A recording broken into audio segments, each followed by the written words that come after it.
नमस्कार भक्तांनो, उद्यापासून श्रावण महिना सुरू होत आहे. श्रावण महिन्यामध्ये आपण देवी देवतांची जेवढी सेवा केली ती खूप फलदायी ठरत असते. मग तुम्ही दत्त महाराजांची करा, श्री स्वामी समर्थांची करा, महादेवांची सेवा तर आपण करतोच, पण त्याचबरोबर काही देवादेवतांची सेवा करण्याला देखील खूप महत्त्व आहे.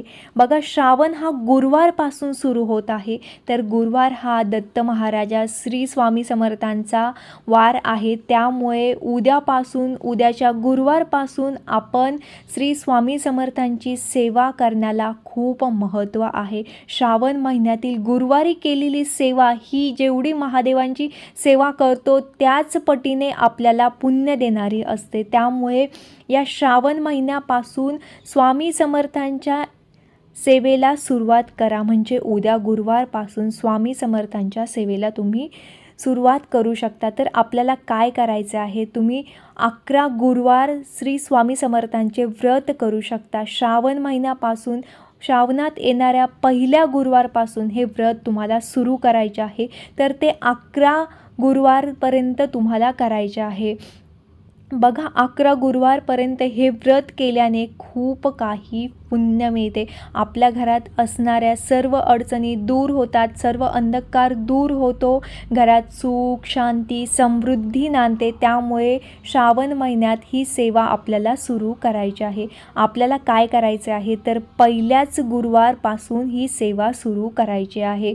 पहिला जो गुरुवार येतो त्या दिवशी सकाळी लवकर उठून आपल्याला चांगले वस्त्र परिधान करायचे आहे, आपले घर स्वच्छ करायचे आहे. त्यानंतर आपल्याला उंबरठा पूजन करायचे आहे, उंबरठ्यावर हळदीचे लेपन करायचे आहे, उंबरठ्याभोवती रांगोळी काढायची आहे आणि स्वामी समर्थांच्या सेवेला सुरुवात करायची आहे.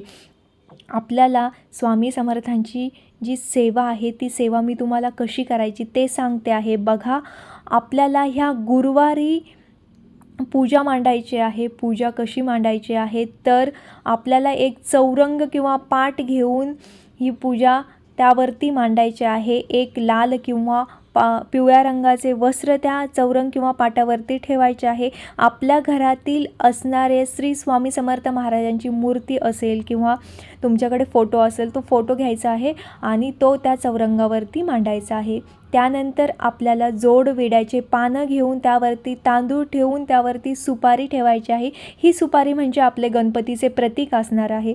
आणि देवांच्या उजव्या बाजूला कलशाची स्थापना करायची आहे. एका तांब्यामध्ये पाणी घेऊन त्यामध्ये गंधफूल अक्षदा टाकायचे आहे, 1 रुपयाचं नाणं टाकायचं आहे, सुपारी टाकायची आहे आणि त्या तांब्यावरती 5 विड्यांची पानं किंवा आंब्याची पानं ठेवून नारळ ठेवायचे आहे. अशा पद्धतीने आपल्याला ही पूजा मांडायची आहे. त्यानंतर आपल्याला हे जे व्रत आहे ते म्हणजे स्वामी समर्थांचे 11 गुरुवार. ह्या 11 गुरुवारी आपल्याला श्री स्वामी चैत्र सारामृताचा संपूर्ण ग्रंथ एका दिवशी वाचायचा आहे. म्हणजे 11 गुरुवार आपल्याला 11 वेळेस हे पारायण करायचे आहे. प्रत्येक गुरुवारी आपल्याला ही पोथी संपूर्ण वाचायची आहे. तुम्ही ही पोथी दिवसभरामध्ये कधीही वाचू शकता. फक्त 12 ते 12:30 या वेळेत वाचायची नाही आणि संध्याकाळी 4 वाजल्याच्या आत ही सेवा करायची आहे. म्हणजे ही संपूर्ण पोथी आपली वाचून झाली पाहिजे. तुमच्या वेळेनुसार तुम्ही कधीही ही पोथी वाचू शकता. मग तुम्ही सकाळी वाचा, दुपारी वाचा, फक्त आपल्याला 4 वाजल्याच्या आतमध्ये ही पोथी वाचायची आहे, हा ग्रंथ वाचायचा आहे. अशी सेवा आपल्याला 11 गुरुवारपर्यंत करायची आहे. बघा, पूजा मांडल्यानंतर आपल्याला जर तुमच्या काही इच्छा असेल तर ही इच्छा आपल्याला संकल्प करायचा आहे. ही इच्छा पूर्ण होण्यासाठी पहिले संकल्प करायचा आहे. संकल्प हा आपल्याला पहिल्या दिवशीच करायचा असतो, त्यानंतर आपल्याला संकल्प करायचा नाही आहे. म्हणून पूजा मांडल्यानंतर वाचनाच्या आधी आपल्याला संकल्प करायचा आहे.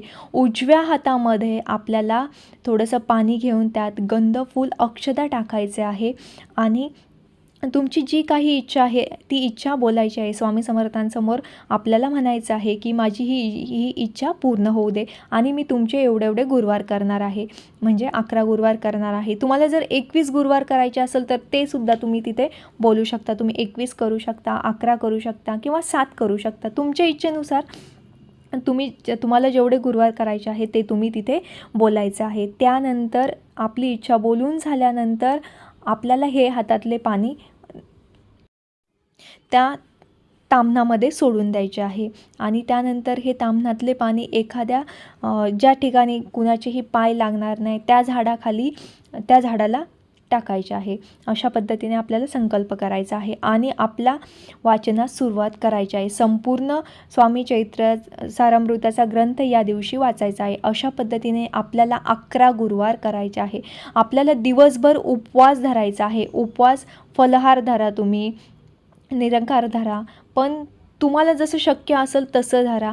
जर तुम्हाला फलाहार निरंकार धरणं शक्य नसेल तर तुम्ही एक टाईम खिचडी खाऊ शकता आणि आपल्याला संध्याकाळच्या वेळी हा उपवास सोडायचा आहे. तुम्ही संध्याकाळी आपलं रोजचं जेवण करू शकता. अशा पद्धतीने हा उपवास करायचा आहे. हा उपवास आपल्याला 11 दिवस करायचा आहे. 11 गुरुवार करायचा आहे.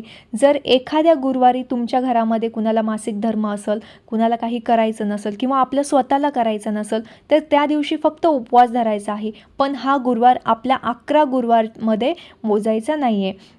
आपल्याला एक्स्ट्रा गुरुवार उपवास करायचा.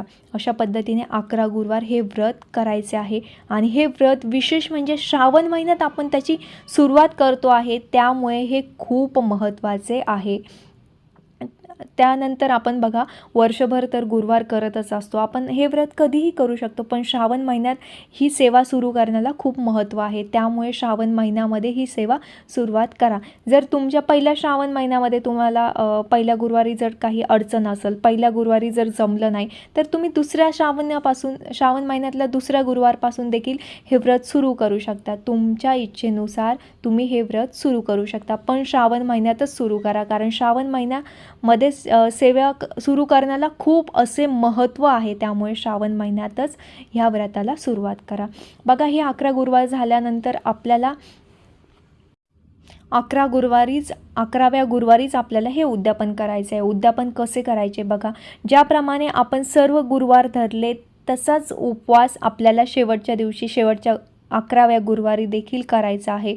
तशीच पूजा मांडायची आहे, संपूर्ण ग्रंथाचे वाचन करायचे आहे आणि त्यानंतर आपल्याजवळ असणाऱ्या स्वामी समर्थांच्या केंद्रामध्ये जाऊन दर्शन घ्यायचं आहे. जर केंद्रामध्ये जाणं पॉसिबल झालं नाही तर घरच्या घरी आपल्याला देवघरात दर्शन घ्यायचं आहे. स्वामींची सेवा करायची आहे. त्यानंतर बघा, गोरगरिबांना आपल्याला या दिवशी दान द्यायचं आहे. त्यानंतर घरी प्रसाद बनवायचा आहे. काही गोडधोड नैवेद्य हा स्वामी समर्थांना दाखवायचा आहे. आपल्या घरात देखील हेच भोजन आपल्याला करायचे आहे आणि स्वामी समर्थांच्या आपण जी पूजा मांडलेली आहे त्या पूजेसमोर आपल्या हातामध्ये परत एकदा आपल्याला पाणी घ्यायचं आहे. म्हणजे याला संकल्प सोडणं असे म्हणतात. आपण पहिल्या दिवशी संकल्प केला होता आणि शेवटच्या दिवशी आपल्याला संकल्प सोडायचा आहे.